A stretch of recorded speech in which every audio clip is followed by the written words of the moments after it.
મોરબીમાં ચૂંટણી પહેલા પૂર્વ પ્રમુખ મુકેશ ગામીની ઘર વાપસી. કોંગ્રેસના નેતા મહેશ રાજપૂતના હાથે કેસ ધારણ કરીને જોડાયા ફરી કોંગ્રેસમાં.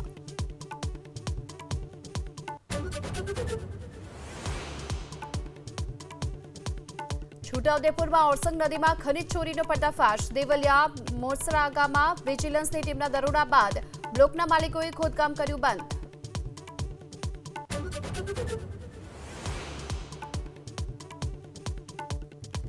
મિડલ ઈસ્ટમાં 2 અઠવાડિયાના સીઝફાયરની દેખાઈ અસર. કાચા તેલના ભાવમાં 20% ઘટાડો.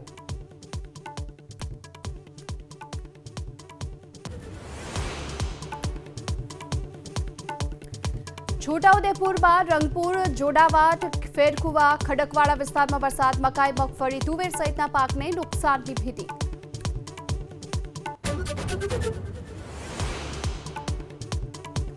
રાજકોટમાં વોર્ડ નંબર 12ના રહીશોનું ગંદા પાણીના સમસ્યાને લઈને પ્રદર્શન. કોંગ્રેસના ઉમેદવારે લોકો સાથે મુલાકાત કરતા ગરમાયું રાજકારણ.